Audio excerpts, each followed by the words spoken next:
꽃다발 감사하게 받고 그 자리에서 같이 응원하는 엄지척으로 사진을 찍었고 그게 제가 말씀드릴 수 있는 내용이다 하고요. 이게 김연경 선수한테 사진 올릴 거라고 다 얘기를 하고 올리신 거였던 건가요? 네, 뭐 양해를 받고 올렸지 그냥 올렸겠습니까? 지인의 소개로 우연히 만났을 뿐 꽃다발도 준비한 적이 없다고 설명했습니다. 선거 기간 동안에 이런 일이 한 번이라도 발생하면 그 선거는 완전히 망합니다. 그래가지고 제가 남진 선생님께 전화를 드렸어요. 이름도 모른다고. 이름이 뭐냐고 그러시더라고. 그럼 어떻게 된 거예요? 야, 내가 이분 만났다, 이분. 떨렁 사진 찍고, 그래서 포즈 치고 그냥 갔다. 야, 세상에 이런 일이 있냐. 그분들이 여러 가지 불편이 생길 것 같아서 그 점에 대해서는 안타깝게 생각하고 그 표현 과정에서 다소 오해받을 소지가 있었다고 만약 한다면 유감으로 생각합니다. 만세!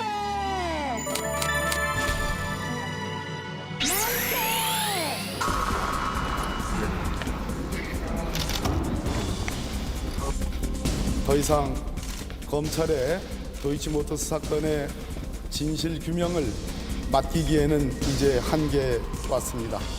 무고로 볼 겁니까, 대통령실을? 제가 무고로 맞고소를 할 예정입니다. 누가 옳은지 누가 그런지 한번 따져보자. 길고 짧은 거 한번 대보자.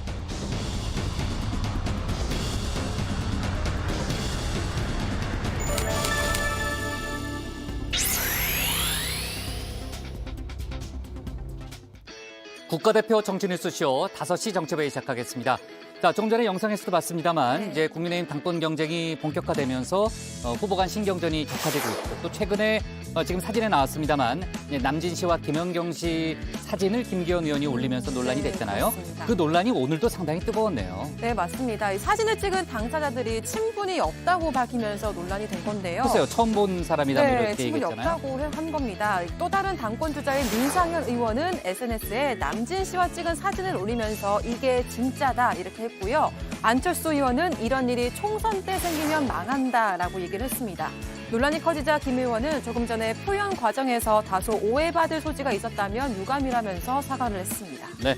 자, 국민의힘 전당대회 후보 등록일이 내일이잖아요. 그러니까 딱 하루 남았는데 안철수, 김기현 의원 모두 보수의 텃밭이라고 불리는 대구를 방문했다는 거죠. 네, 그렇습니다. 안철수 의원은 토트넘의 손흥민과 해리케인의 관계에 빗대서 자신과 윤 대통령과의 관계를 유난히 잘 어울리는 연대, 유난연대라고 강조했는데요. 김기현 의원은 최근 안철수 의원이 상승세를 보이는 여론조사에 대해서 책임 당원을 대상으로 한 게 아니라 큰 의미가 있는 건 아니다. 이렇게 일축을 했습니다. 네, 국민의힘 당권 소식은 잠시 후에 저희가 정치 인사이더 짚어보도록 하고요. 자, 이재명 대표의 사법 리스크 공방이 상당히 뜨거운 상황인데 민주당은 김건희 여사에 대한 공세를 강화하고 있잖아요. 네. 아까 이제 박범계 의원이 지금 나옵니다만 1인 시위를 하는 장면도 저희가 볼 수 있었는데 김의겸 의원은 대통령실이 고발한 데 대해서 맞고소를 하겠다고 그랬네요. 네, 그렇습니다. 민주당은 주가 조작 관련 수사에는 유적거리던 수사기관이 야당 의원 고발에는 기민하게 움직인다 이렇게 비판을 했는데요. 그러면서 대통령실의 김 의원에 대한 고발은 윤석열 정권의 권력 사유화라고 지적을 했습니다. 민주당은 모레인 오는 3일 무고 혐의로 대통령실을 맞고발할 계획입니다. 네, 민주당이 조금 전에 김건희 여사 관련한 이제 특검 TF도 출범을 시켰는데 아마 당분간 공세를 좀 키울 걸로 보이고요. 그리고 시민단체 참여연대가 대통령실이 고발을 한 것은 대통령 가족의 사적 이익을 보호하기 위해서 공적 자원을 동원한 게 아니냐 이런 문제 제기를 했잖아요. 네. 대통령실이 반박 입장을 냈다는 거죠. 네, 맞습니다. 대통령실은 참여연대 의혹에 대해서 명백히 사실과 다르다고 지적했습니다. 대통령과 그 가족에 대한 허위사실 유포는 공익과 직결된 문제라면서 직접 대응이 당연하다고 강조했는데요. 김 여사가 직접 대응했어야 한다는 주장에도 문재인 전 대통령의 부인 김정숙 여사 때도 대통령실과 대통령 경호처가 법적 조치를 취했다고 반박을 했습니다. 네, 관련 얘기는 저희가 주민에서 짚어볼게요. 일단 들어갈게요. 네.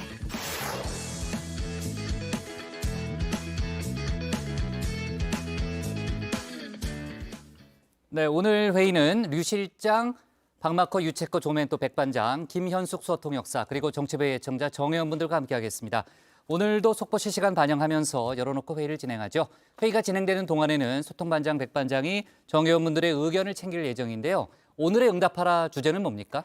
네, 오늘의 응답하라 주제 전해드리겠습니다. 중국이 지난달 입국자에 대한 PCR 검사와 격리 제도를 폐지했죠. 하지만 오늘부터 한국발 입국자에 대해서만 PCR 검사를 다시 시행하겠다고 밝혔습니다.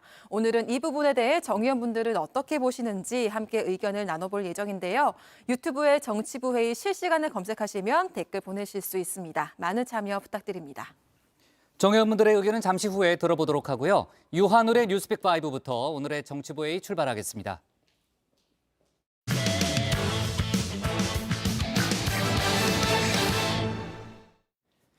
난방비 부담에 따른 민심이 심상치 않자 정부도 발빠르게 움직이고 있습니다. 닷새 전 발표한 취약계층 지원 방안, 사각지대가 많다는 지적이 많이 나왔죠. 오늘 추가 대책을 발표했습니다. 여기에 4월로 예정된 서울시 대중교통요금 인상 움직임을 놓고 여권의 움직임 역시 빨라졌습니다. 이 역시도 악재로 판단했기 때문이겠죠. 65세 이상 무임승차 문제를 다시 소환했는데요. 관련 소식을 유한울 체커가 정리했습니다. 네, 5시 하면 다정해 정 의원들의 뉴스 큐레이터 울체커입니다. 수요일의 뉴스픽5 바로 들어갑니다. 네, 오늘 준비한 소식은요. 무임승차 재소환, 대등 조치, 반도체 쇼크, 연두 번호판, MB 시즌2로 잡아봤습니다. 오늘의 뉴스픽은 정책 관련 이슈들 위주로 챙겨왔습니다. 먼저 난방비 문제입니다. 두드리면 열리는 대통령실입니다. 취약계층만 대상으로 한 지원, 사각지대 있다, 중산층은 어쩌냐 목소리가 커지자 곧바로 응답했습니다. 최상목 경제수석이 닷새 만에 다시 직접 언론 앞에 나섰습니다. 우선 서민계층에 대한 지원을 최대한 두텁게 할 계획입니다. 기초생활수급자 중에서 에너지 바우처 지급 대상이 아닌 분들과 차상위 계층으로 지원 대상 확대하는 방향을 빠른 시일 내 관계부처에서 논의해서 발표할 예정으로 알고 있습니다. 네, 산업부는 오늘 곧바로 대책을 발표했습니다. 기초생활수급자와 차상위 계층 모두에게 가스요금을 할인해주는 방식입니다. 원래 할인받던 것에 추가해서 동절기 넉 달 동안 59만 2천 원까지 할인해줍니다. 이렇게 하면 조건이 맞지 않아 지원을 받지 못하는 에너지 바우처 사각지대까지도 없앨 수 있다는 건데요. 줄줄이 나오는 난방비 지원책, 대통령실과 정부 모두 정말 빠르게 움직이고 있습니다. 최근 난방비가 크게 오른 이유는 지난 몇 년 동안 인상 요인이 있었음에도 요금 인상을 억제하였고, 또한 21년 하반기부터 국제 천연가스 가격이 21년 1분기 대비 최대 10배 이상 급등한 데 기인하고 있습니다. 하지만 정부는 이 과정에서 국민들의 부담이 최소화될 수 있도록 정책적 노력을 최대한 기울여 나가겠습니다. 그도 그럴 것이 정말 민심이 심상치 않습니다. 윤석열 대통령 지지율에도 곧바로 반영이 됐습니다. 지난달 30일 발표된 리얼미터 여론조사에서 국정 지지도 3주 연속 소폭 하락하면서 37%를 기록했는데요. 리얼미터 측은 그 주요 원인으로 설 연휴 이후 최대 관심사로 주목받는 난방비 폭탄을 꼽았습니다. 북한 무인기 같은 안보 이슈, 또 국민의힘 내부 갈등을 뛰어넘는 부정 요인으로 봤는데요. 정말 요즘 난방비 때문에 힘든 분들이 많죠. 단독주택과 빌라가 모여있는 서울 서대문구의 한 목욕탕. 지난달 가스요금은 470만 원으로 1년 전보다 200만 원 정도 더 나왔습니다. 이렇게까지 큰 직격탄이 될 줄은 몰랐어요. 그래봤자 얼마 좀 올리다가 그러겠지 했는데, 주변 쪽방촌에서 오는 손님도 많아 목욕비를 7천 원으로 유지하고 있는데 앞으로는 고민이 큽니다. 네, 이런 영세 자영업자분들의 문제도 해결돼야 할 텐데요. 윤 대통령은 우선 중산층에 대한 대책까지 마련하라고 지시한 상태입니다. 어제도 전해드렸습니다만 산업부는 이 부분을 더 고민하기 위해 국민의힘과의 당정 협의도 미뤄뒀죠. 오늘 나온 지원책처럼 가스요금 할인으로 가닥이 잡힐 것 같다고 합니다. 하지만 민주당은 여전히 부족하다는 입장입니다. 이 부분을 집중 비판하는 아침 지도부 회의에는 명찰을 단 낯선 얼굴이 한 명 등장했는데요. 저희가 이제 보편적 복지를 실현하기 위해서 어제 그 한 주말 내, 그다음에 어제 하루 종일 파주시 의회와 많은 협의 과정을 거쳤습니다. 그래서 다행히 선별적 지급을 하자는 안들을 좀 거둬주셔서 보편적으로 전 세대에 지급하기로 하였고요. 그 중앙정부에서 했던 에너지 바우처도 좋긴 하지만 현실적으로 턱없이 부족합니다. 그래서 전 세대가 지원받을 수 있게 가구당 한 20만 원씩 지원하기로 하였습니다. 난방비 물가 폭탄 윤석열이 해결하라. 바로 어제 전국 지자체 최초로 모든 가구에 20만 원씩 난방비를 지원하기로 한 김경일 파주시장입니다. 이 대선에 도전하기 전 도민 모두에게 25만 원씩 코로나 재난지원금을 지급했던 이재명 경기지사 모습과도 겹쳐 보이는데요. 이재명 대표 크게 칭찬하면서 보편적 지원 다시 한번 강조했습니다. 초지방정부조차도 이제 가구당 20만 원을 지원할 수 있을 만큼 마음 먹으면 얼마든지 서민에 대한 난방비 지원이 가능합니다. 특히 재정 여력이 기초정부보다는 훨씬 더 클 광역 그리고 특히 중앙정부에서는 정말로 우리 국민들의 고통을 조금이라도 공감한다면 즉시 충분히 난방비 지원이 가능하다는 점을 다시 한번 지적하면서 정부의 난방비 지원을 촉구합니다. 네, 난방비 지원 방법론을 둘러싼 공방은 계속될 것으로 보이는 가운데 정부 여당에 떨어진 발등의 불은 하나 더 있죠. 바로 천정부지 솟는 물가입니다. 여론 전문가들은 이 역시 당분간 윤 대통령 지지율에 직간접적으로 영향을 줄 거라고 보고 있는데요. 그래서 여당이 나섰습니다. 주호영 원내대표 어제도 전해드렸지만 이 4월로 예정된 서울시 대중교통 요금 인상 문제를 건드렸습니다. 특히 인상 요인으로 지목된 무임승차 문제 이제는 해결해야 한다며 전면에 내세웠습니다. 조금 지나면 무임승차하는 65세 인구가 전체 성격의 3분의 1에 달한다 그래요. 그리고 1년 적자가 지자체 합치면 1조가 넘어요. 재정이 열악한 지자체가 지하철 적자 보존하는데 엄청난 재정을 많이 쓰고 거의 한계에 와 있기 때문에 이 상황을 그대로 이어갈 수는 없다. 네, 이 주 원내대표의 문제제기 그 뒤에는 오세훈 서울시장의 제안이 있었다고 하는데요. 오 시장 앞서 대중교통 요금 인상 발표 이후로 무임승차로 발생하는 손실을 들었죠. 이 손실분을 정부에서 메워주기 위해 책정한 예산, 국회에 이번 연도 예산안 심사 과정에서 빠졌는데요. 오 시장은 기재부의 반대 때문이었다면서 이제는 기재부가 나서라. 난방비만이 아니라 교통비도 민생이다. 다시 한번 목소리를 높였습니다. 이 무임승차 제도 벌써 40년간 이어져 온 제도입니다. 1984년에 시작됐습니다. 대통령 지시에 따라 경로 우대증을 가진 65세 이상 노인에게는 지하철을 무료로. 하지만 우리 사회의 고령화가 급속히 진행되면서 문제로 떠오른 지 이미 꽤 오래됐는데요. 저도 지하철을 타고 다니다가 이 도시철도 측의 홍보 스티커나 영상도 많이 봤습니다. 현실적인 여건상 손질을 봐야 하는 건 분명히 맞죠. 정부의 손실 보전 외에도 무임승차 연령을 올리거나 시간대를 정하는 방법 등이 거론됩니다. 어떤 논의이건 진행 과정에 있어서 다음과 같은 지적은 꼭 명심해야 할 것 같습니다. 노인에 대한 시선이 곱지가 않죠. 그래. 저분들 때문에, 저 나이 드신 분들 때문에 우리가 고통받고 있다. 이런 생각을 하는 거예요. 그리고 이제 가끔 지하철에서 청년 세대들하고의 다툼 문제를 이렇게 목격하면서 이렇게 좀 청년 세대들이 그런 약간 노인 세대에 대한 혐오, 약간 이런 것들이 있는 것 같고, 그다음에 이번 무임승차 발언도 정치권이나 서울시에서 이 발언도 결국은 세대 갈등을 부추기는 거예요.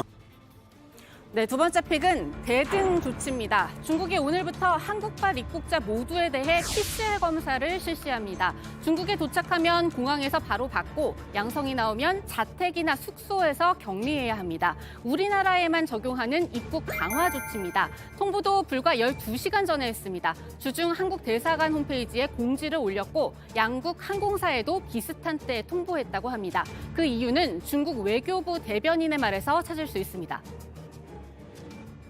方以最大诚意，本着实事求是的态度，与有关国家进行了充分的沟通，详细介绍了中方优化调整防疫措施的科学性、合理性和当前中国国内的疫情形势。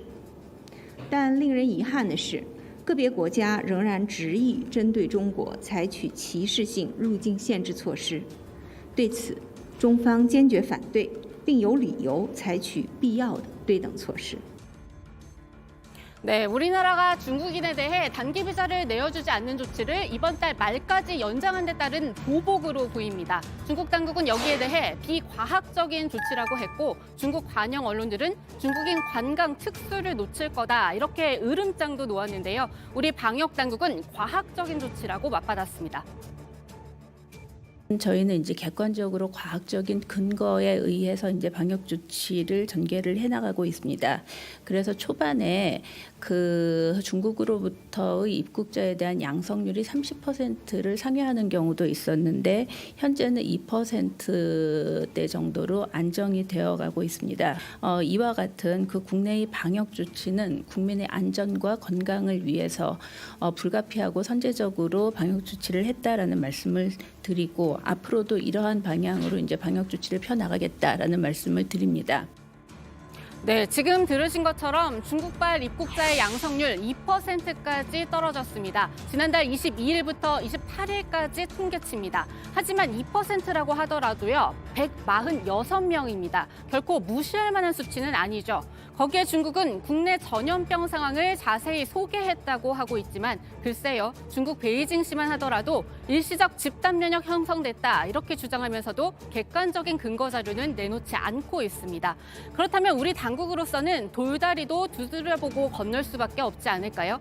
이 2020년 코로나 초기로 돌아가 보면요, 그때는 우리나라가 이 중국의 입국 제한 조치에 외교 루트로 항의했습니다. 그러자 중국이 외교가 아닌 방역 문제라며 일축했었는데요. 3년 전 왕이 외교부장이 강경화 당시 외무장관에게 한 말입니다. 중국은 이때를 다시 떠올려 볼 필요도 있을 듯합니다.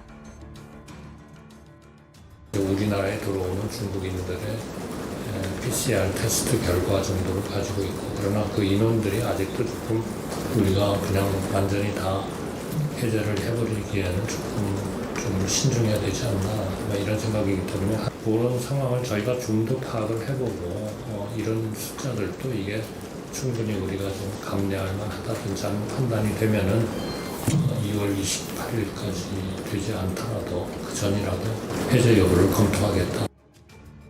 네, 다음 픽은 반도체 쇼크입니다. 한국 경제의 버팀목인 수출이 비상입니다. 1월 수출액이 1년 전보다 16.6% 줄었는데요. 이 수출의 버팀목인 반도체가 타격을 입었기 때문입니다. 메모리 반도체 가격 하락과 수요 감소로 1년 전보다 반도체 수출액이 44.5% 급감했는데요. 우리나라 무역 수지 마이너스 127억 달러 규모로 역대 최대 규모 월간 적자를 기록했습니다. 네, 오늘의 네 번째 픽, 연두 번호판입니다. 이르면 오는 7월부터 법인차는 연두색 번호판을 달아야 합니다. 앞서 일명 슈퍼카를 법인 명의로 구입한 뒤 사적으로 몰고 다니면서 이 탈세에 온상이 되고 있다는 지적 많이 나왔죠. 눈에 확 들어오는 이 연두색 번호판으로 일종의 명찰 효과를 노리는 겁니다. 물론 여기에 대해 회의적인 반응도 나오기는 했는데요.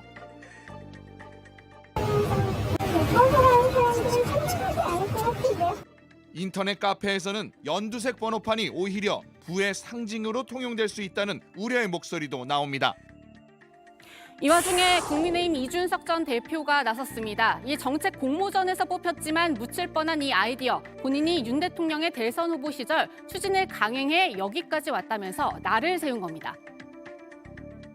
아니 억대 수입자 10대 중 6대가 법인 차량이래요. 회장님들이 많이 타고 다녀서 그런가? 그게 아니라 개인 용도인데 탈세를 위해 법인이 구매하는 거죠. 지금은 왜 못 막고 있는 거예요? 법인 차량인지 아닌지를 구분할 방법이 없는 거죠. 법인 차량 번호판을 일반 차량과 다르게 색상을 넣는 거예요. 연두색 어때요? 마지막 픽은 MB 시즌2입니다. 정치권에 또 다른 공방을 몰고 올 소식입니다. 문재인 정부 시절인 2021년 9월 취임했죠. 심성보 대통령 기록관장이 최근 직위 해제됐습니다. 5년 임기 중 1년 4개월밖에 지나지 않았는데요. 직장 내 갑질과 부당 업무 지시가 이유라고 합니다. 민주당에선 전현희 한상혁 위원장에 이어 전 정권 인사 탄압이라고 비판합니다. 문재인 청와대 출신 윤건영 의원은 구차한 명분이 구질구질하다면서 노무현 정부에서 임명한 관장을 잘랐던 MB의 시즌2라고 날을 세웠습니다. 네, 오늘의 뉴스픽은 여기까지입니다. 들어가서 원픽 뽑겠습니다. 뉴스픽 5였습니다. 네, 물가가 정말 비상이죠. 그 2월 가스요금 고지서를 이미 확인한 사람들한테는 뭐 거의 쇼크 같은 그런 좀 충격이었다 이런 얘기도 좀 들리고 있고 오늘부터는 서울시 택시 요금도 올랐잖아요. 시민들은 물론이고 택시기사분들도 불만이 좀 많다고 그러더라고요. 그렇습니다. 오늘부터 이제 택시 요금이 올랐는데 서울 중형 택시 기준으로 기본 요금이 4,800원입니다. 어제까지만 해도 3,800원이었으니까요. 하루아침에 약 25%가 오른 셈입니다. 여기에 시간당 주행 요금까지 오르면서 미터기가 훨씬 빨리 올라가겠죠. 실제 시민들이 느끼는 인상폭은 훨씬 큰 상황인데요. 시민들은 택시를 10분 타고 움직였는데 6,000원이 나왔다. 무서워서 아침 10분 더 자는 것도 포기해야겠다. 이렇게 불만을 쏟아냈습니다. 네, 요금이 오르는 만큼 시민들 사이에서는 이 서비스 개선에 대한 기대도 나오고 있는데요. 이 서울시는 불친절 민원이 누적된 기사에게 그 유가 보조금, 통신비 등을 지원하지 않는 방안을 검토하겠다고 밝혔습니다. 이런 방안에 그 택시기사들 사이에서는 불만이 나올 수밖에 없는데요. 요금 인상으로 출근길 택시를 이용한 시민이 더 줄어들었다. 결국에는 경기가 좋아진 수밖에 해결책이 없지 않겠나 이런 목소리도 나옵니다. 네. 자, 그리고 교대에 이어서 사립대 등록금 인상 소식도 들려오고 있고 정말 월급 빼고 다 오른다라는 그런 좀 불만 섞인 얘기가 좀 사실이 아닌가 하는 생각도 좀 들고요. 자, 그리고 오늘 뉴스픽에서 다루지 않은 소식인데 윤 대통령이 오늘 구미를 찾았는데 그 방문 시점을 두고 해석이 분분하다는 거죠. 네, 윤 대통령 오늘 전직 대통령 박근혜 씨의 생일 하루를 앞두고 박정희 전 대통령의 고향인 구미를 방문했습니다. 금호공대를 찾아서 제1차 인재 양성 전략회의를 주재하기도 했는데요. 박정희 전 대통령을 직접 언급했습니다. 들어보시죠. 이 구미의 금호공대는 국가 미래에 대한 탁월한 이 통찰력을 가지신 박정희 대통령께서 1975년부터 이 대학 설립을 추진하고 돌아가시기 한 달 전에 최종 재가를 하시고 80년에 개교가 된 박정희 대통령의 그 어떤 숨결이 살아있는 바로 이곳입니다.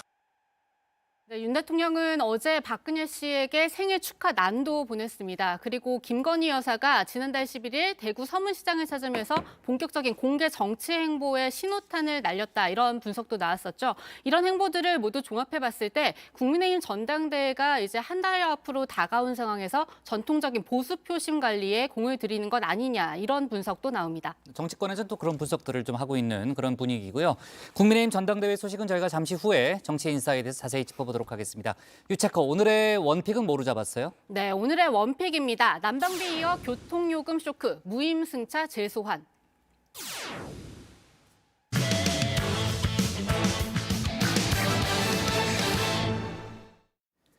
쌍방울그룹 김성태 전 회장이 민주당 이재명 대표의 방북 자금으로 불법 대북 송금을 했다고 진술했죠.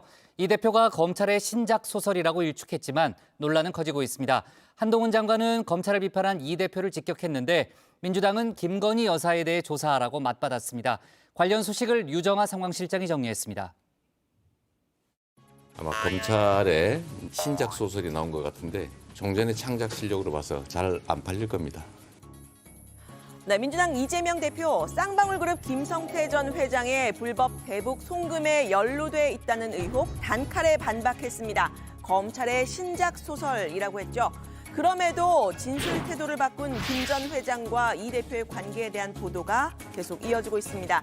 두 사람의 통화 한 번이 아니었다고 저희 JTBC 뉴스룸이 보도했습니다. 이번에 전화를 바꿔준 사람은요. 변호사비 대납 의혹의 당사자인 이태형 변호사였다는 보도입니다. 이 변호사는 쌍방울그룹 사회이사를 지냈고 이 대표의 선거법 위반 재판을 담당한 변호사이기도 했죠. 검찰은 이런 이태영 변호사가 비비안 인수 축하 술자리에서 이 대표에게 전화를 걸었고 김 전 회장을 바꿔줬다는 진술을 확보했습니다. 김 전 회장의 한 측근은 회장님은 자기 전화기로 외부인과 통화하지 않고 꼭 제3자 전화기로 한다고도 했습니다. 네, 이 변호사는 통화를 연결해줄 만한 위치가 아니었다 이렇게 의혹을 부인한 상황인데요. 검찰은 김 전 회장의 모친상에는 이 대표의 측근인 당시 경기지사 비서실장이 또 이 대표의 모친상에는 김 전 회장의 측근 쌍방울그룹 방용철 부회장이 참석한 정황도 포착을 했다고 합니다. 역시 두 사람이 알고 있었다 이런 정황인데요. 본인의 회사도 지켜야 하고 또 본인의 배임 혐의도 부인해야 하는 김 전 회장. 앞서 검찰 조사에 성실히 임하겠다고 말을 했었는데 수사에 협조하는 취지의 진술이 이어질 것으로 보입니다. 검찰 조사 성실히 임할게요. 배임이나 횡령도 아예 지금 부인하고 계신 거예요? 검찰 조사 성실히 임하겠습니다. 조폭이라는 분 폭력배들의 특징은요, 이 참을성이 별로 없어요. 배가 고프면 남의 음식이라도 뺏어 먹고 돈이 없으면 그냥 아무 사람 거나 돈도 뺏고 화나면 아무나 때리고 조사를 받으면 오래 못 버티고 술술술 부는 게 또 조폭이에요. 네, 핵심 의혹은 김 전 회장이 북한에 보낸 100억 원에 가까운 돈 왜 보냈냐는 겁니다. 특히 이 중에 2019년 11월에서 12월에 보냈다는 이 300만 달러는 지금 환율로 우리 돈 약 37억 원이죠. 대선을 앞두고 있었던 이 대표의 방북을 위한 거였다라는 게 김 전 회장의 진술이죠. 민주당에서는 이 시기는 남북 관계가 경색됐을 때라서 신빙성이 좀 떨어지는 주장이다 이야기를 했는데 2019년 11월 이재명 당시 경기지사 명의로 북한에 보낸 공문이 보도가 됐습니다. 도지사를 대표로 하는 경기도 대표단의 초청을 정중히 요청한다라는 대목이 이제 북한에 보내진 건데요. 실제 이 지사의 방북을 추진을 했던 정황입니다. 2018년 한창 남북 관계에 훈풍이 불었을 때부터 구체적인 논의가 있었습니다.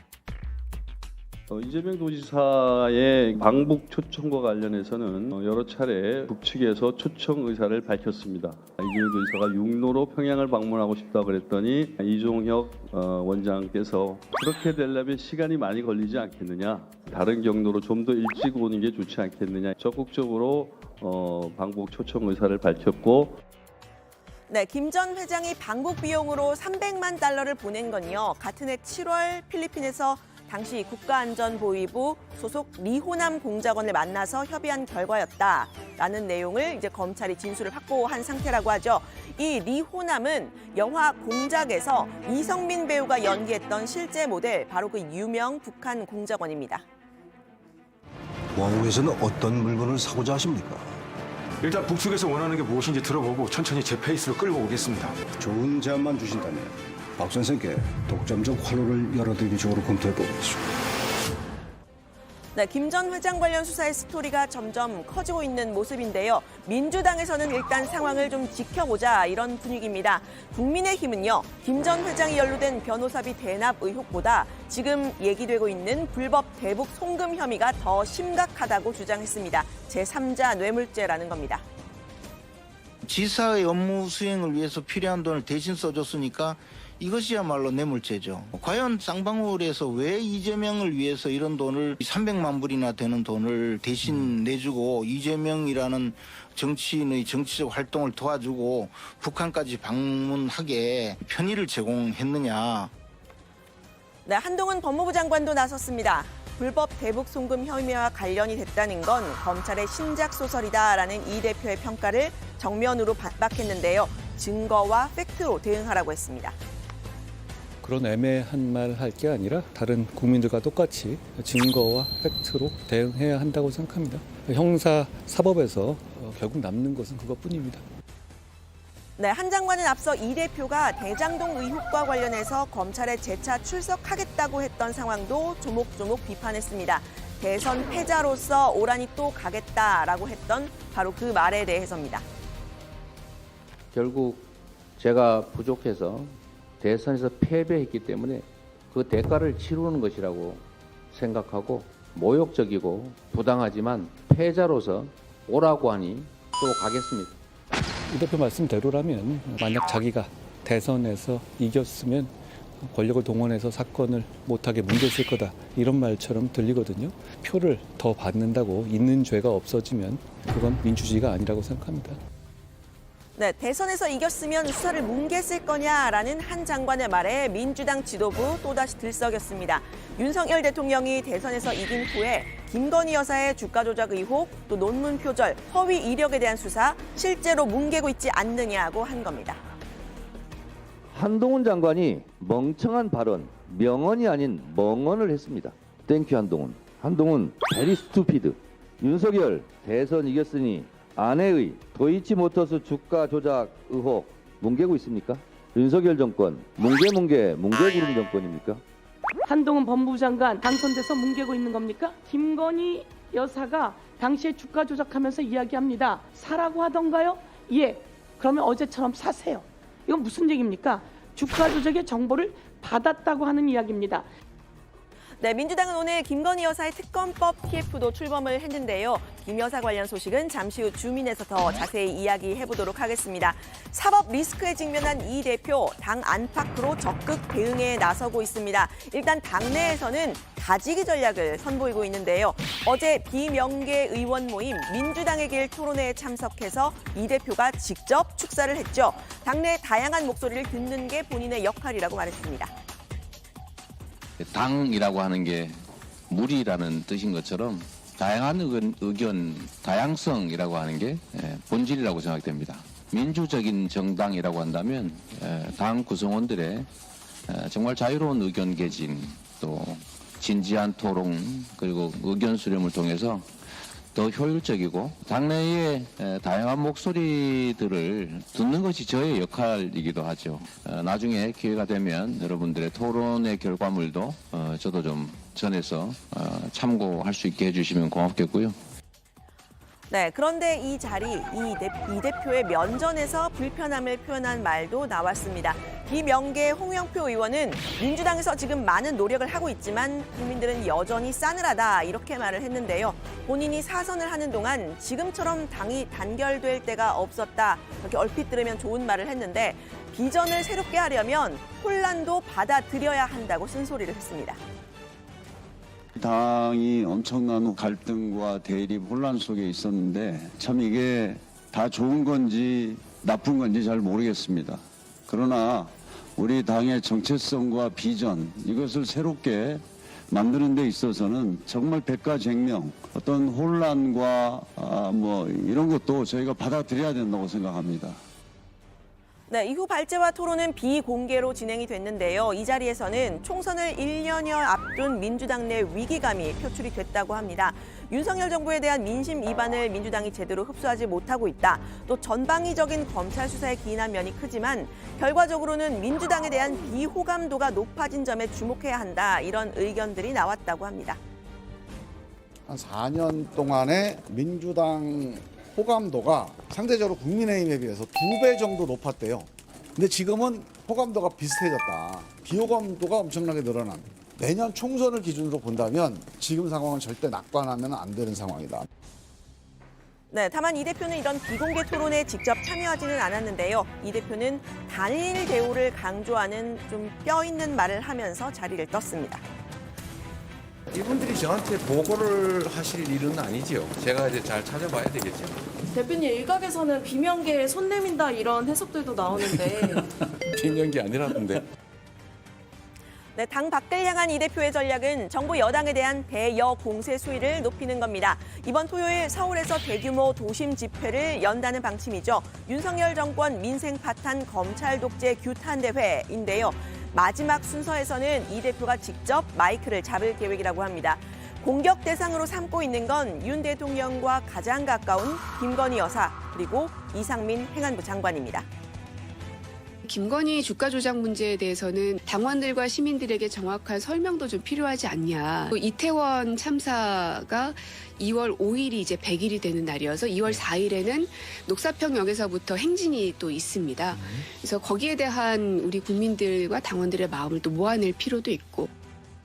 네, 국민의힘은 개인 비리 수사를 막으려고 장외 투쟁을 하는 건 처음 본다라면서 이 집회를 깎아내렸는데요. 민주당 내에서도 장외 투쟁에 좀 신중해야 한다 의견이 나왔습니다. 과거 아스팔트 우파의 장외 투쟁, 선거에는 악영향을 미쳤던 사례를 예로 들었습니다.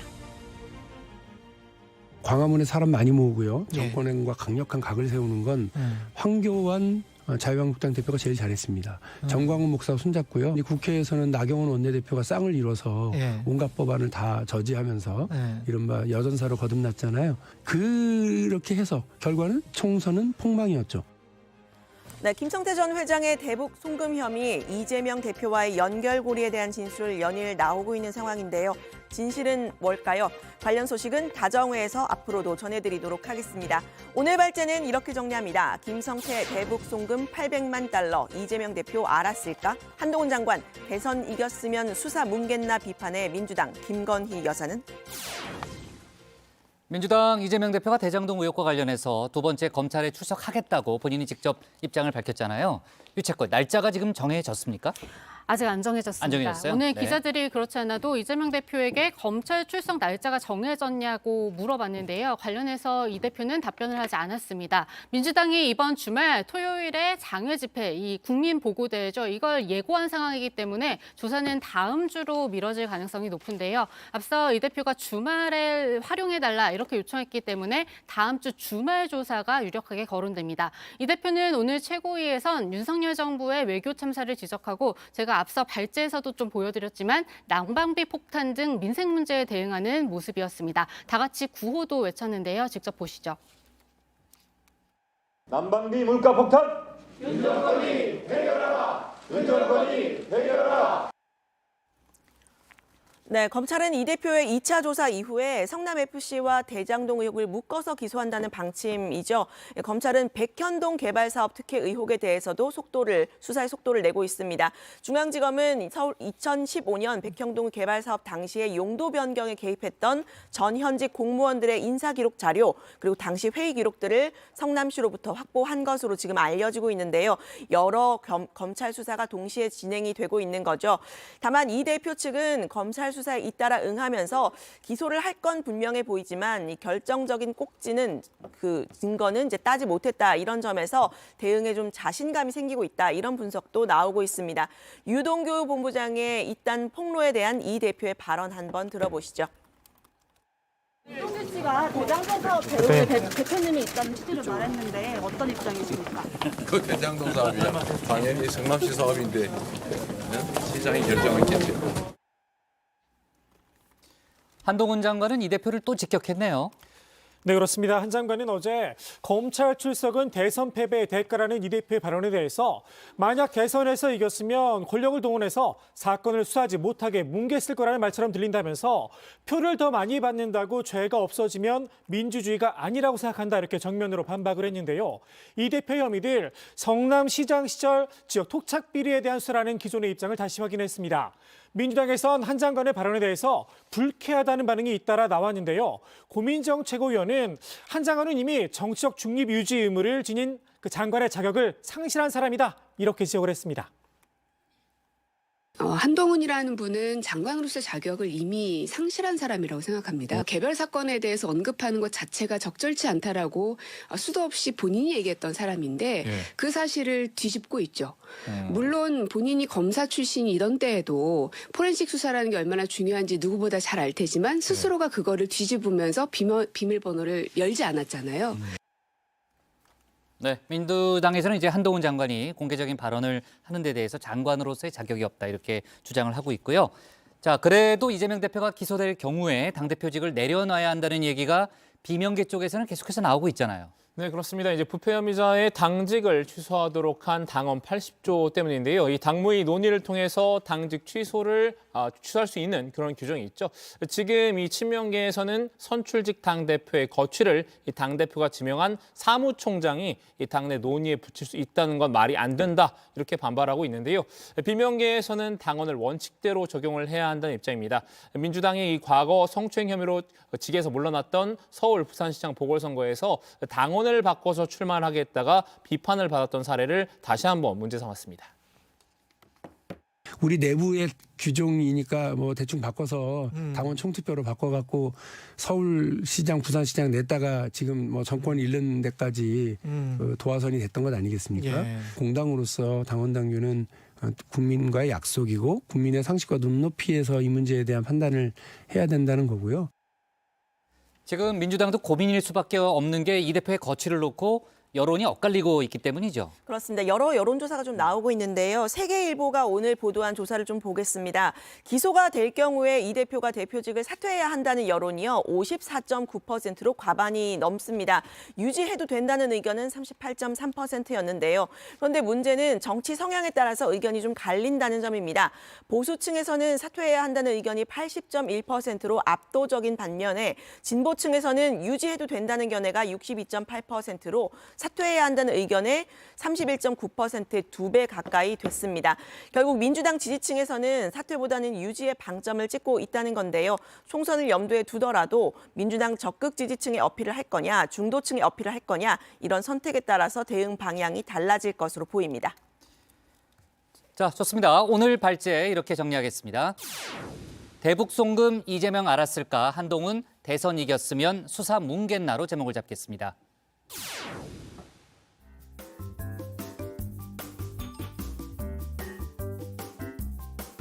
네, 안녕하세요. 정치부의 소통 시간 백반장입니다. 여러분, 아기 공룡 둘리 기억하시나요? 갑자기 둘리 하셨죠? 내일입니다. 2일 새벽 3시쯤에 ZTF 해성이 지구와 가장 가까운 곳을 지난다고 합니다. 지구에 약 5만 년, 50년이 아니라 5만 년 만에 돌아온 장주기 혜성인데요. 이 혜성이 멋진 초록빛으로 빛나서 어린 시절에 즐겨봤던 둘리가 생각이 났습니다. 달이 밝은 데다가 도심에서는 불빛이 많아서 망원경이나 쌍안경으로 볼 수 있는데요. 빛이 없는 시골에서는 맨눈으로도 볼 수 있다고 합니다. 하지만 직접 보지는 못해도 찾아오는 건 확실하니까요. 혜성이 오는 시간에 우리 마음속으로 다 같이 소원 빌면 좋겠습니다. 네, 오늘의 소통 주제는 중국 한국발 승객만 코로나 검사 어떻게 봐야입니다. 먼저 다정회에서 미리 살펴본 댓글들 보겠습니다. 네, 먼저 HANB님께서는 코로나19 때 중국 관광객 없어도 아무런 일이 일어나지 않았다. 중국인들 아니어도 관광객 넘친다라고 하셨고요. JUHO님, 확실히 일본하고 한국하고는 차이가 있다고 봐야 하겠군. 중국은 우리보다 일본을 두려워하는 것 같다라고 하셨습니다. 네, 이어서 정의원분들께서 실시간으로 올려주시는 댓글들도 함께 보겠습니다. 파운드리님, 중국이 그러거나 말거나 우리나라는 제시한 정책대로 그대로 가면 됩니다. 이런 거 신경 쓰면 다음에 또 끌려다니게 됨이라고 하셨고요. 김로빈님, 중국과의 관계는 정말 중요합니다. 미국한테 잘 보이려고 노력할수록 국가는 굶주림에 빠져들 것입니다. 라고 하셨습니다. 댓글 적어주신 정의원분들 모두 고맙습니다. 네, 이 시간 이후로도 죄송합니다. 네, 이 시간 이후로도 다정회와 함께 즐겁게 소통해 주시면 좋겠습니다. 지금까지 응답하라 다정이었습니다. 조금 전에 제 얼굴이 나왔죠? 네. 저도 어렸을 때 둘리 많이 봤는데 저랑 백반장이랑 같은 세대인가? 둘리 봤죠? 둘리 봤는데. 책으로 보지 않았어요? 책으로? 둘리 만화로 봤어요. 만화로 봤어요? 네. 저 책으로 봤는데. 자, 알았습니다. 자, 넘어갈게요. 백반장 수고 많았고요. 다음은 조익신 멘토의 정치 인사이드로 갑니다.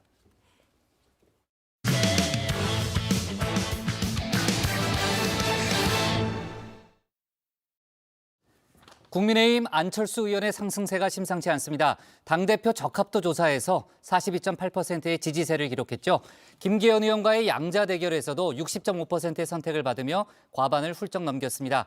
안 의원 측은 바람이 불기 시작했다는 입장인데요. 김 의원 측은 여론조사와 실제 당심은 다르다고 평가절하했습니다. 관련 내용을 정치 인사이드에서 짚어봅니다.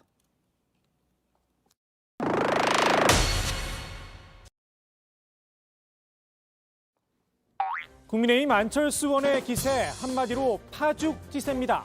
당대표 적합도에서 42.8%의 압도적인 지지를 받았죠. 김기현 의원을 오차 범위 밖에서 여유 있게 따돌렸습니다. 안 의원은 총선 승리를 염원하는 마음이 모인 결과다. 자평을 내놨는데요. 내년 당대표는 가장 중요한 게 총선 승리 아니겠습니까? 그리고 특히 수도권에서 승리할 후보가 누구냐. 한 표라도 더 받을 수 있고 한 사람이라도 더 당선시킬 수 있는 그 당대표가 누구냐. 거기에 의견들이 전국적으로 수렴되는 현상 아닌가.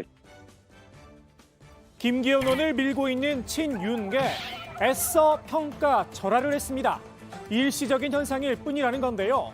여론조사 결과와 실제 당심은 다르다. 단골 메뉴도 다시 한번 강조를 했습니다.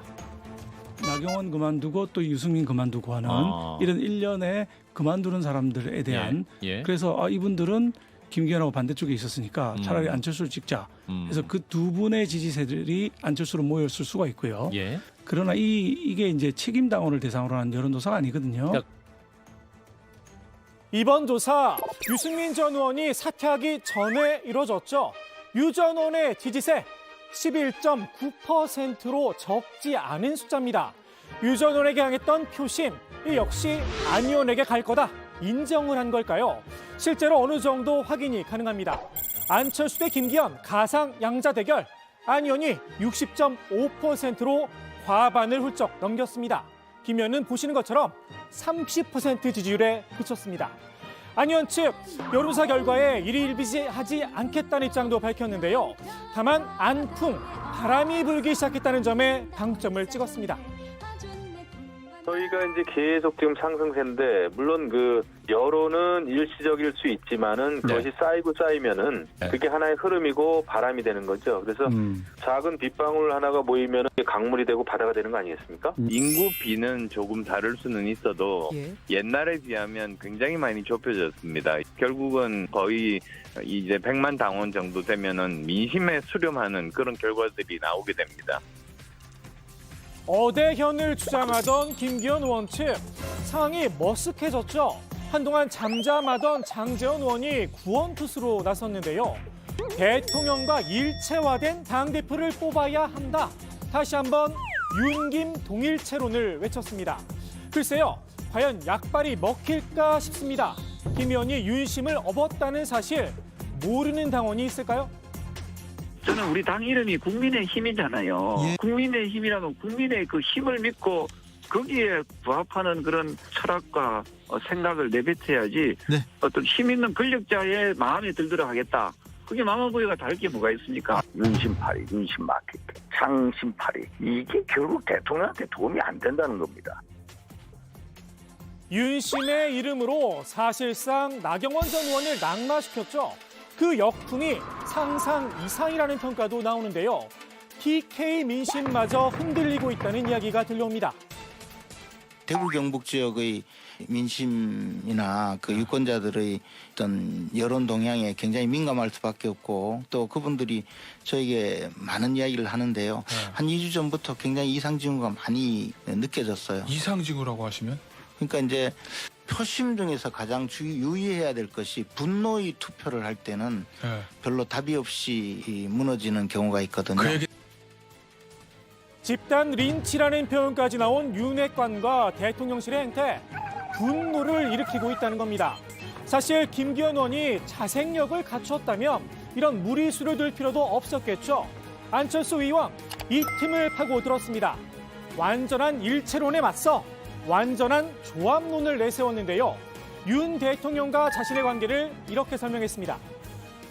윤 대통령과 저는 어떻게 보면 뭐 축구로 치면은 손흥민과 해리케인의 관계거든요. 사실 승리의 조합입니다. 사실 두 사람이 합해서 이제는 단일화를 통해서 정권 교체를 이뤘지 않습니까? 이제 제가 당대표가 돼서 당과 용산과의 관계에 있어서도 아무런 문제가 없을 거라는 그런 것을 이미 저는 작년에 증명한 셈이죠. 윤석열, 안철수 조합, 실현 가능성이 높아졌다고 생각한 걸까요?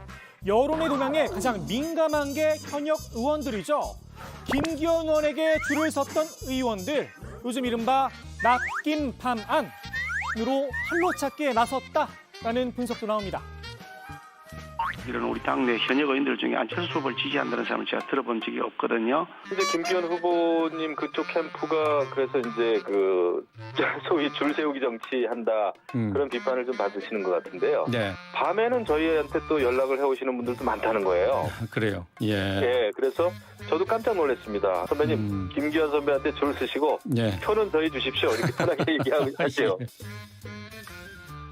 안 의원은 구체적인 숫자까지 거론을 하면서 짐짓 여유도 보였습니다. 집안 뿌리가 제가 경북 영주고요. 거기다가 부산 출신인데다가 수도권 현역 의원이다 보니까 저와 인맥이라든지 뭐 여러 가지가 겹치는 분들이 굉장히 많습니다. 한 20명 이상 된다고 파악하고 계세요? 뭐 공개적으로는 아니라도 비공개적으로는 파악들을 하고 계실 텐데 캠프에서. 예, 20분 넘죠. 전대 분위기가 심상치 않다고 생각한 걸까요? 장제원 의원이 플랜 B 구상에 들어갔다는 소식도 들려오는데요. 최고위원 경선에서 어떻게 친윤 후보를 당선시킬지 골몰하고 있다는 겁니다. 이게 또 최고위원 이거 규정에 있지 않습니까? 최고위원 넷이 합심을 하면은 당대표 내칠 수 있는. 지금 김기현 대표도 중요하지만 좀 최고위원 조합을 짜는 거에 지금 머리가 지금 막 아프시다고 그러더라고요. 이미 당대표는 왜 중요하냐면 말씀하신 대로 4명을 짜놓으려고 4명을 친윤을 못 만들어 놓으면 안철수가 대표가 됐을 경우 그걸 제어할 수 있는 통제 장치가 없어요. 김기현 의원도 마음이 급해진 걸까요? 프로배구 김연경 선수 그리고 가수 남진 씨와 함께 찍은 사진을 올렸다가 거짓말 논란에 휩싸였죠. 꽃다발도 미리 준비해왔다며 마치 본인을 지지한 것처럼 뉘앙스를 풍겼지만 두 사람의 반응은 당혹스럽다였습니다. 제가 남진 선생님께 전화를 드렸어요. 이름도 모른다. 잠깐 김기현 의원 이름도 모른다고요? 아, 이름도 모른다고. 야, 내가 2분 만났다. 2분 만났는데 꽃다발도 내가 준비한 게 아니라 누가 그냥 가져왔더라. 구점에 떨렁 사진 찍고 그냥 갔다. 야, 세상에 이런 일이 있냐. 한마디로 일면식도 없다는 건데요. 김 의원이 내놓은 변명, 당황스럽다는 말이 어울릴 듯합니다. 가수 남진 씨가 의원님을 모른다 이렇게 얘기를 했는데 거기에 대해서 뭐. 그 자리에서 만났으니까 모르는 사이는 아니겠죠. 이 정도면 기적의 논리가 아닌가 싶습니다. 친윤계도 수습이 어렵다고 본 걸까요? 보좌진에게 슬쩍 책임을 떠넘겼습니다. 선거판이 벌어지면 저런 일들이 종종 있습니다. 밑에서 만들어서 정치인들은 사진을 많이 찍는데 상대방이 누군지도 모르고 찍는 사람도 되게 많습니다. 그런데 거짓말 하셨잖아요. 왜냐하면 저게 우연히 그냥 만나가지고 가서 사진 찍은 건데 저분들이 우연히 만날 것을 미리 예측을 해서 꽃다발을 준비했다 줬을 리는 없잖아요. 저런 멘트를 쓴 건 확실히 거짓말이죠. 제가 이제 본인이 썼는지도 모릅니다, 사실은. 정치인들 저 페이스북 이런 거는 또 이제 공보팀, 비서실 이런 데 쓰는 경우도 많죠. 김 의원 측이 유야무야 넘어가려고 하자 이번엔 대구 팬들이 들고 일어났죠. 김 의원의 사과를 요구하고 나섰습니다. 김 의원 결국 마지못해 유감을 표했습니다. 어떻든 있는 사실 그대로 저는 진실 그대로 말씀드린 것이고요. 그럼에도 불구하고 한 분은 연예인이시고 한 분은 또 운동선수로서 유명인이신데 그분들이 여러 가지 불편이 생길 것 같아서 그 점에 대해서는 안타깝게 생각하고 그 표현 과정에서 다소 오해받을 소지가 있었다고 만약 한다면 유감으로 생각합니다. 김 의원의 헛발질, 안 의원에겐 호재입니다. 조용히 숟가락을 얹었습니다. 만약에 또 이런 논란들이 총선 과정에서 불거지면은 그러면 우리 정책 이슈나 이런 것들이 아무 소용이 없게 되고 후보들이 묻힙니다, 오히려. 그래서 정말 이런 일들은 총선 기간에는 일어나면 안 된다. 김 의원 측 최선의 방어는 공격이죠. 안철수 의원의 해진 양말 공개를 문제 삼으며 역공에 나섰는데요. 구멍난 양말을 신고 계시더라고요. 그래서 그걸 보니까 너무 마음이 아파서 제가 양말 색깔 검은색과 하얀색 두 가지를 준비를 했어요. 근데 사실 제가 물건들을 굉장히 아껴서 씁니다. 이런 양말들도 구멍이 나기 전까지 신습니다. 이쪽은 좀 덜하네요. 저는 조금 부자연스럽다. 조금 연출된 것 같은 느낌. 왜냐하면 지지자가 양말을 가져왔는데 그날 하필 이 구멍난 양말 신고 나왔을 확률이라는 게 그렇게 높을 것입니다. 안 의원은 청중들의 요청 때문에 어쩔 수 없이 양말을 공개한 것뿐이라고 해명했죠. 더욱이 구멍난 양말은 아니었다며 양말의 재질까지 친절하게 설명했습니다. 청년들한테 양말 선물 받은 후에 신고 있던 양말을 이렇게 보여주셨는데 또 그 양말도 구멍이 나가지고 아니 구멍은 안 났습니다. 해졌어요. 좀 해졌어요. 시스루입니다. 시스루. 시스루. 아 진짜 시스루네요. 예. 속이 보인. 요즘 대구시장 겸 정치평론가로 맹활약 중이죠. 시정보다 평론 쪽에 더 관심이 많은 게 아닌가 싶기도 한데요. 홍준표 대구시장이 양측의 공방에 쓴소리를 냈습니다. 유치함을 봐주기 어렵다는 겁니다. 이 유치함, 누군가에겐 꿀잼이죠. 오늘의 정치인사이드, 민주당 정청래 최고위원의 관전평으로 마무리합니다. 쇼하고 있는 나훈아 쇼, 남진 쇼는 봤어도 김기현이 남진과 함께 쇼는 처음 봅니다. 플라워 소품까지 동원된 다작쇼였으니까 결국 자살골쇼로 연결될 것 같습니다. 안철수의 양말쇼까지 참으로 눈물겹습니다. 먹불인견 가방입니다. 네. 안철수 의원이 김기현 의원을 크게 앞선 여론조사 결과가 나왔는데요. 김기현 의원이 관련해서 직접 입장을 밝혔죠. 그렇습니다. 김기현 의원은 지금 나오는 여론조사는 책임 당원을 대상으로 한 것이 아니어서 커다란 의미가 있는 것은 아니라고 선을 그었습니다. 하지만 지지율 조사를 유의해야 한다고 생각하고 우리 당원들의 마음을 더 얻기 위한 노력을 치열하게 해나가도록 하겠다고 말했습니다. 이른바 어대현, 어차피 당대표는 김기현이다라면서 대세론을 주장할 때와는 좀 달라진 반응입니다. 네, 김기현 의원 측에서는 책임 당원을 대상으로 한 게 아니라는 점을 강조하고 있고요. 이제 후보 등록이 끝나고 나면 이제 컷오프가 진행이 되는데 역시 이제 컷오프 결과에 관심이 몰리고 있죠. 네, 그렇습니다. 본경선에 오를 4명을 뽑는 컷오프가 2월 8일부터 9일까지 이틀간 진행되는데요. 책임당원 6,000명을 대상으로 여론조사가 진행됩니다. 이 결과가 어떻게 나오느냐에 따라 안철수 의원과 김기현 의원의 희비가 엇갈릴 걸로 보이는데요. 실제로 국민의힘 지지층 여론조사와 이 책임당원의 생각이 다를지는 뚜껑을 열어봐야 알 듯합니다. 지금 이제 본선에 진출할 4명 가운데 2명은 안철수, 김기현 두 후보가 유력한 거 아니냐는 그런 평가가 좀 나오고 있고 나머지 2자리를 누가 차지할 것인가가 이제 아무래도 이제 정치권의 관심이 좀 집중된 그런 포인트인데 황교안 전 대표와 윤상현 의원이 정반대의 전략을 펴고 있다는 거죠. 네, 그렇습니다. 이 황교안 전 대표는 이 전통적 보수층의 지지세 확보에 심혈을 기울이고 있는데요. 유승민 전 의원 등 이 바른미래당 출신들을 암덩어리라고 표현을 하면서 이를 제거하겠다 이러면서 이제 지지층 결집에 나왔습니다. 우리 당의 해가 되는 사람들, 지속적으로 해가 되는 사람, 암적으로 같이 하는 사람들, 다른 미래당 출신들 중에도 같이 할 사람이 있죠. 그렇지만 같이 할 수 없는 사람들, 국민이 다 알고 계십니다. 이제 윤상현 의원의 경우 정반대인데요. 중도 확장 그리고 덧셈의 정치를 표방을 하고 있죠. 나경원 전 의원은 물론이고 이제 유승민 전 의원과도 함께하자며 연대에 손길을 내밀었습니다. 너무 뺄셈 정치 DNA에 아주 비등합니다. 한번 보십시오. 박근혜 대통령 탄핵, 또 무슨 공천 학살, 또 유승민을 반윤, 나경원을 완전히 반윤 브랜딩. 예. 이런 게 결국은 누구한테 부메랑이 가겠습니까? 뺄셈이냐 덧셈이냐 누구의 전략이 먹힐지는 저희가 좀 후에 이제 확인할 수 있을 것 같고요.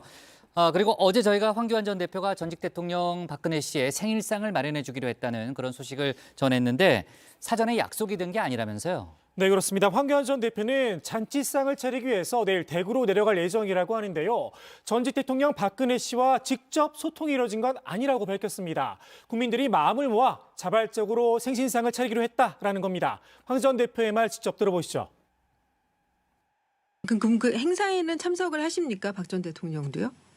그것은 뭐 대통령님께서 판단하실 일인데 지금 제가 보기에는 직접 참석하시기는 어렵지 않을까 싶습니다.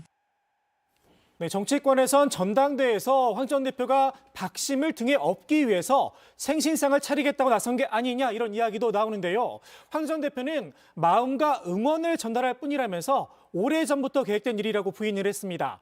대한민국 국민의 수준을 그런 정도로 생각하면 안 된다 말하기도 했습니다.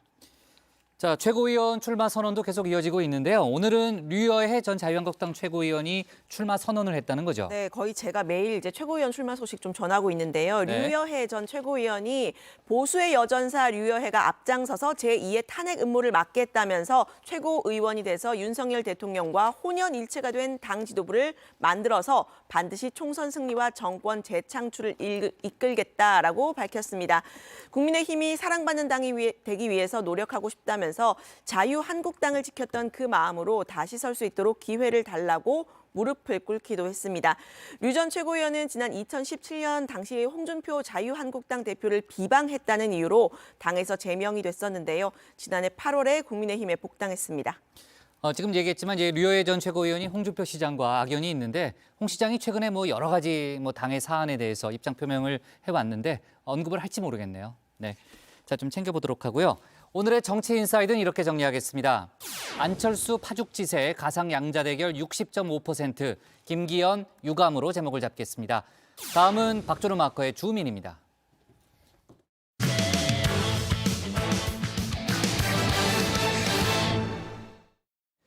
대통령실이 김건희 여사에 대한 명예훼손 혐의로 민주당 김의겸 대변인을 고발했죠. 민주당은 오늘 무고 혐의로 대통령실을 맞고발한다고 밝혔습니다. 김 여사의 주가 조작은 근거 있는 의혹 제기라는 겁니다.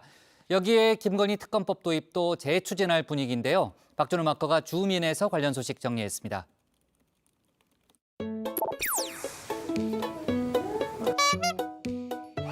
고생했어요, 진짜. 치료받느라고 수고 많았어요. 그리고 오늘 정말 귀한 걸음을 해주신 우리 영부인님께서 역시 제가 최근에 해외 순방을 다니다 보니까 해외 정상들께서 압도적으로 저에게 하는 질문이 한국 디자인 또는 한국 문화 또는 한국 패션에 대해서 지속적으로 저한테 여쭤보시고 관심을 가지고 계십니다. 네, 주민이 선정한 오늘의 인물, 이 조용한 내조에서 전방위 내조로 기조를 바꾼 김건희 여사입니다. 이 김 여사가 주인공이긴 하지만 발제에 직접 등장하지 않을 경우 소환되는 단골 코너가 있죠. 내 거인 듯 내 거 아닌 썸네일입니다. 이렇게 화면에 김 여사와 관련한 여러 개의 썸네일이 떠 있는데요. 코너 이름처럼 김 여사 본인이 아니라 이 주변 인물들의 썸네일만 잔뜩입니다. 먼저 민주당 김의겸 대변인의 썸네일부터 클릭해볼까요? 용산이 이번에 저에게 고발을 한 것에 대해서는 얼토당토 않는 터무니없는 고발이다 이렇게 생각을 합니다. 그래서 절대로 여기에 꺾이지 않고 굴하지 않고 겁내지 않고 그리고 맞서 싸우겠습니다. 네, 중꺾말을 외친 김 대변인, 지난달 30일 대통령실로부터 고발을 당했습니다. 이 김 대변인이 김 여사의 명예를 훼손했다는 이유였는데요. 앞서 김 대변인은 논평을 통해 이 김 여사가 도이치모터스 외에 우리기술이라는 종목의 주가 조작에도 관여했다는 의혹을 제기를 했었죠. 당시 김 대변인이 공개한 논평에는 의혹 제기의 근거나 출처가 명시돼 있지 않았는데요. 이 고발을 당하자 뒤늦게 언론사의 보도와 판결문을 인용한 것이라고 밝혔습니다. 김의겸 의원이 조사하거나 한 것보다는 뉴스타파에서 보도한 내용을 또 얘기했던 거더라고요. 그렇죠. 뉴스타파에서 보도를 하고 우리 기술이 작전주란 근거가 전혀 없다라고 했는데 이게 몇 년 전에 그 김아묵의 증권사 지점장의 판결문에 우리 기술이 작전 종목이고 네. 작전 세력이 관여를 했다라고 하는 게 판결문에 명확히 나와 있습니다.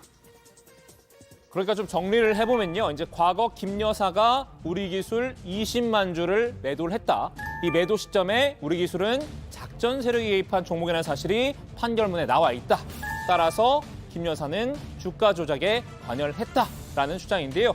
이렇게 증거가 있는데 대통령실이 허위 사실을 유포했다며 자신을 고발한 건 용납할 수 없다는 입장입니다. 김 대변인은 이 눈에는 눈, 이에는 이로 맞서겠다는 방침인데요. 눈에는 눈, 이에는 이, 폭주에는 폭주 아니겠습니까? 이렇게 너무나 명확한 근거가 있는데도 이렇게까지 나와? 그래서 저도 무고로 무고로 걸 겁니까, 대통령실을? 제가 무고로 맞고소를 할 예정입니다. 재판장에 나와 했던... 있는 기록을 가지고 누가 옳은지 누가 그런지 한번 따져보자. 네, 대통령실을 무고 혐의로 고발하겠다는 겁니다. 이 김 대변인 개인이 아니라 민주당 차원에서 고발할 예정이라고 합니다. 법률위원회에서 대통령실 고발 명의자를 대상으로 금요일에 무고죄로 고발할 예정입니다. 당 대변인으로서 당의 입장을 논평한 거 아니겠습니까? 따라서 법률위원회에서 대응을 하는 것이 마땅한 거고요. 민주당은 여기서 그치지 않았습니다. 이 고발 받고 김건희 특검을 얹겠다는 계획인데요. 묻고 더블로 간다는 전략입니다. 묻고 더블로 가. 저희가 내부 여론조사를 했더니 깜짝 놀랄 정도로 김건희 여사 주가 조작 특검에 대해서는 찬성률이 높습니다. 제가 이 정도로 나올 정도를 상상도 못할 정도입니다. 민주당 지도부는 이 특검 도입 명분 쌓기에 돌입을 했는데요. 윤석열 대통령 후보를 향한 공세도 점차 강화하고 있습니다. 오늘 최고위원회의는 한마디로 김건희 성토장이었습니다. 주가 조작은 대표적인 불공정 거래입니다. 김건희 여사 주가 조작 의혹부터 낱낱이 파헤치는 게 솔선수범의 길입니다. 검찰은 윤석열 대통령 지시대로 불공정 거래 사범을 뿌리 뽑으십시오. 즉각 김건희 여사를 소환하고 소환에 불응하면 구속영장을 청구하십시오. 대통령실의 이중잣대도 문제 삼았습니다. 김의겸 대변인이 고발 대상이면 김 여사 주가 조작 의혹을 제기한 다른 정치인과 언론인도 고발해야 하는 거 아니냐는 겁니다. 우리 기술 주가 조작 의혹 제기에 발끈한 당신들께 묻겠습니다. 김건희 여사의 도이치모터스 주가 조작 의혹은 수많은 언론과 수많은 정치인 등 국민들까지 거세게 문제 제기를 했는데 이것은 왜 허위사실 유포죄로 고발하지 않습니까? 민주당은 오늘 김건희 여사 주가 조작 진상조사 테스크포스도 정식 출범시켰죠. 개별 의원들도 행동에 나섰는데요.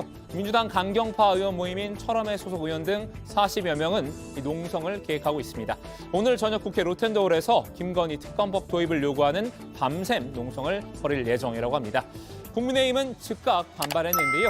주호영 원내대표는 민주당이 정치적 흠집내기에 혈안이 돼 있다고 비판했습니다. 지난 정권 때 검경이 강도 높게 수사해도 흠을 잡지 못했는데 이제 와서 특검을 도입하는 건 어불성설이라는 건데요. 지금 와서 무슨 특검 TF 만들어서 한다는 것은 정치적으로 이 상처 내기에 다름 아니다. 저희들은 그렇게 보고 있죠. 지난 대선 기간에 얼마나 철저하게 검증하고 수사하고 했겠습니까? 민주당이 요구하는 건 한 가지 더 있죠. 이 대통령실과 김건희 여사의 분리인데요. 김건희 여사의 주가 조작 문제는 대통령 당선되기 이전은 물론이고 윤석열 검사와 결혼하기 전에 벌어진 일입니다. 그러면 국민의힘의 논리대로라면 어떻게 되는 거죠? 김건희 여사 영부인 자격 떼내고 계급장 떼고 자연인으로 돌아가서 검찰에 수사받아라. 국민의힘은 그간 민주당 이재명 대표의 이 사법 리스크를 두고 당이 방탄에 나설 일이 아니라고 비판해왔죠. 당 대표 개인의 문제일 뿐이지 당이 대응해선 안 된다는 논리였는데요. 민주당은 김건희 여사의 사법 리스크도 마찬가지라고 되받아쳤습니다. 여사를 대신한 고발을 왜 대통령실이 나서서 합니까? 대통령실은 고발 대리인을 자처하며 신성 불가침의 김건희 영역을 만들고 있습니다. 참여연대도 이 대통령 비서실의 고발장 제출을 지적했는데요. 대통령 가족의 사적 이익을 보호하기 위해서 공적 자원이 동원된 것으로 볼 수 있다고 주장했습니다. 이런 주장에 대한 대통령실의 반응은 뭘까요? 왜 넌 되고 난 안 돼였는데요.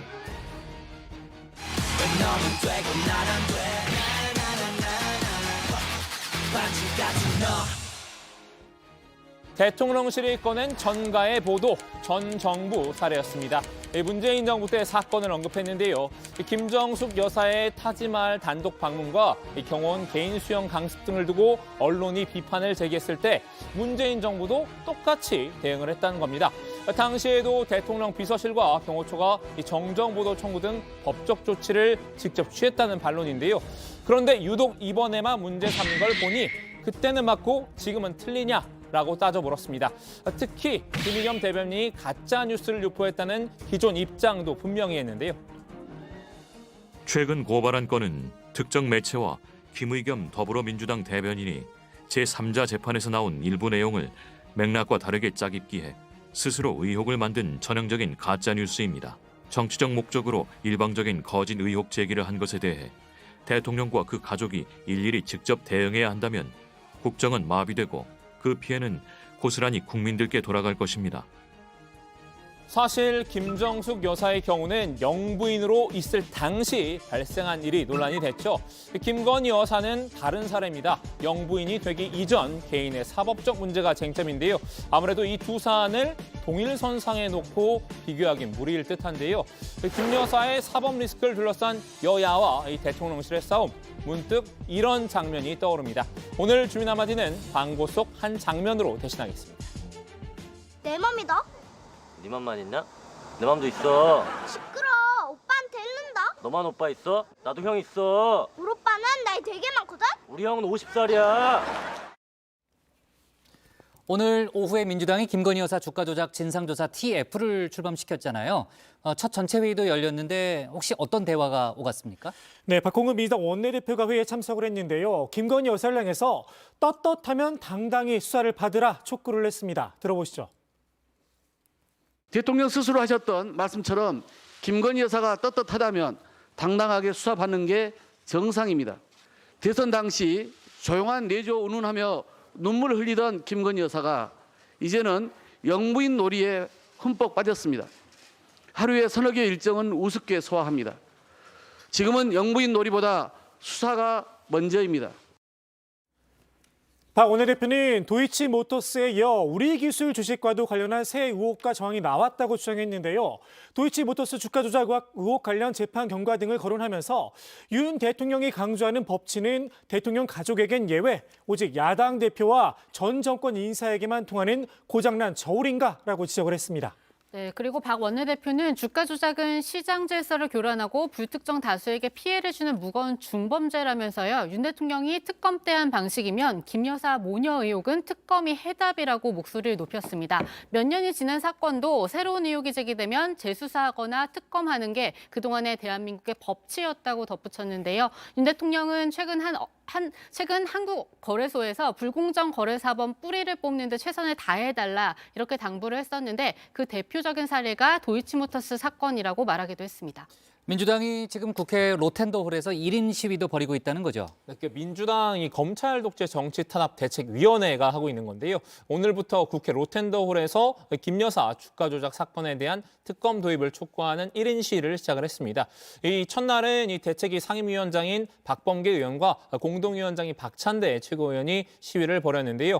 이 당내 초선 강경파 모임인 철험회 등 당 소속 의원 40여 명도 오늘 저녁 로텐더홀에 모인다고 합니다. 김 여사 의혹에 대한 특검을 포함해서 이상민 장관 탄핵 소추안 추진 그리고 민생 문제 해결 방안 등을 주제로 해서 이 농성을 겸한 밤샘 토론과 밤샘 농성을 할 예정입니다. 네, 오늘 밤에 진행되는 거니까요. 관련한 얘기는 저희가 내일 좀 추가로 다뤄보도록 하겠습니다. 민주당이 대통령실이 김의겸 대변인을 고발한 것을 강하게 비판하면서 이제 맞고발 방침을 밝혔다는 이제 속보도 아까 이제 박마커가 소개를 했고요. 참여연대도 대통령실의 그 고발 조치를 상당히 강하게 비판을 했잖아요. 대통령실이 오늘 입장을 내놨다는 거죠. 그렇습니다. 참여연대가 이 대통령 비서실의 고발장 제출은 대통령 가족의 사적 이익을 보호하기 위해서 공적 자원이 동원된 것으로 볼 수 있다. 이렇게 지적을 앞서 했었는데요. 대통령실은 오늘 입장을 냈습니다. 명백히 사실과 다르다라고 한 겁니다. 대통령실은 대통령과 그 가족에 대한 근거 없는 허위 사실 유포는 외교상 국격을 떨어뜨리고 국정 동력을 약화시키는 등 공익과 직결된 문제라면서 국민의 알 권리와 국익을 위해서 직접 대응하는 것은 당연하다고 주장했습니다. 네, 김의겸 대변인이 윤석열 대통령의 부인 김건희 여사의 주가 조작 의혹을 추가로 제기한 데 대해서는 제3자의 재판에서 나온 일부 내용을 맥락과 다르게 짜깁기를 해서 스스로 의혹을 만든 전형적인 가짜뉴스라고 비판을 했는데요. 과거에 발생한 실체가 있는 사건이 전혀 아니라면서 대통령 배우자가 되기 전에는 어느 누구도 피해 신고를 하거나 의혹조차 제기된 적이 없다 강조를 했습니다. 네. 민주당이 이제 김건희 여사 외에도 이상민 행안부 장관에 대해서도 공세를 펴고 있는데 내일 의총을 열어서 탄핵 소추를 포함한 이상민 장관 문책 방안을 논의한다고 하니까요. 관련한 속보도 저희가 내일 다뤄보도록 하겠습니다. 오늘 정치부에는 여기까지 하겠습니다. 저희는 내일도 오후 5시 정각에 다시 찾아뵙겠습니다.